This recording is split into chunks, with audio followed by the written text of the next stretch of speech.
In my view, a rogue operation that has put a great deal of uncertainty into the marketplace.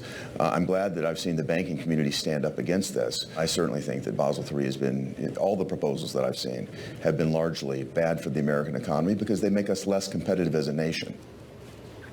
Joining us now from our Washington, D.C. bureau is someone who's been chatting Basel III with us for a long, long time now. Nathan Dean, senior U.S. policy analyst at Bloomberg Intelligence. So, Nathan, for all of the talk about it, is it now dead in the water? What realistically is going to happen once this admin moves in? Yeah, so I don't think it's dead, but it's certainly delayed for a year, if not longer, because, while the Fed and Michael Barr, the vice chairman, are going to stay there for some time, the OCC and the FDIC will most likely flip. And if you don't have all three together, then you don't have a rule. So I think when the Trump administration comes in and the new regulatory leadership takes place, I think they're going to say, you know what, we're not going to move forward with Basel III. We're just going to sit and wait. Now, there is some thought here that potentially would finalize it in 2026 or 2027, just because the Europeans have already finalized their version. It's called Basel IV. But we just think it's a wait and see moment. But we don't think that 9% capital increase for those big banks are going to happen anytime soon. Put the Basel III T-shirts on hold, Nathan. We've been watching bank shares rally, and I'm sure your phone has been ringing as we remind our listeners and viewers that from your perch at Bloomberg Intelligence, you're the one who actually has some experience on the front line with terminal users, the questions and concerns that they have going into another administration here. What will it mean for mergers and acquisitions, the animal spirits we keep hearing about since Tuesday night? Yeah, so, we obviously saw a positive reaction from Capital One and Discover because they have, I think, the biggest merger that a lot of people are looking at the moment. And, our view is that the Fed was going to take a positive look at it under the Biden/Harris administration. And we also think the Fed's going to take a positive look at it. And I think the real opportunity for the Trump administration here is that a lot of the DOJ risk is beginning to decrease for that merger. And so maybe the speed of mergers will certainly increase. And I think a lot of the questions that have been asked in a Democratic administration won't be asked in a Republican administration. And, the other thing, just going to the prior point about Michael Barr and whether or not you demote him or not, there's a lot of optimism in the markets about this deregulation effort amongst banks. But if Michael Barr stays at the Fed in his role until 2026, it's going to take the Trump-era regulators years, potentially not even enough time in the first administration to get all these deregulatory efforts through. You still have to follow a comment period and a rule process. So I think that's what's driving a lot of this question of will President Trump demote Michael Barr and try and speed up that deregulatory effort. Well, and he wants that deregulation effort to go well beyond the banking sector. We could apply it to energy as well. That's part of what drill, baby, drill means, is make it a lot easier to build out that infrastructure and start that actual leasing and permitting process. And that's, of course, a doubling down, Nathan, on oil and gas in the U.S., less so on cleaner energies, as he's talking about peeling back a lot of the subsidies from the Inflation Reduction Act, including for EVs. How easy is that repeal actually going to be, though?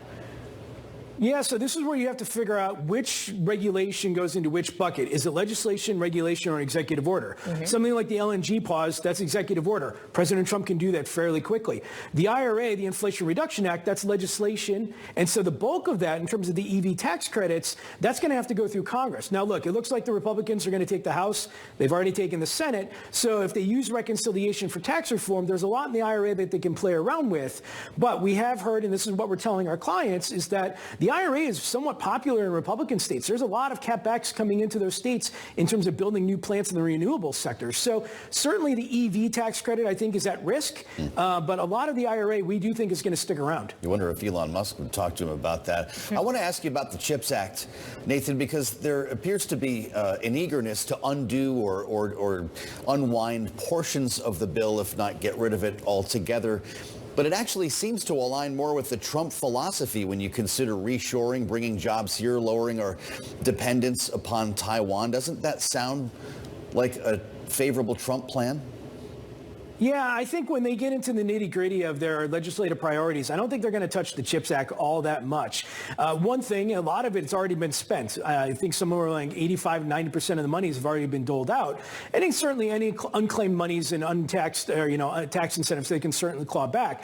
But I wouldn't be surprised if they were to try and tackle, they being the Republicans, would try and tackle some of the social elements of the CHIPS Act, maybe like environmental or labor requirements that go along with accepting this type of incentive. But we're telling telling our clients that largely we think the CHIPS Act is okay just because of the bipartisan nature it passed through Congress. It doesn't go through reconciliation like the Inflation Reduction Act would. And so we do think that the bulk of the CHIPS Act should be secure and something that's very important to those chip makers.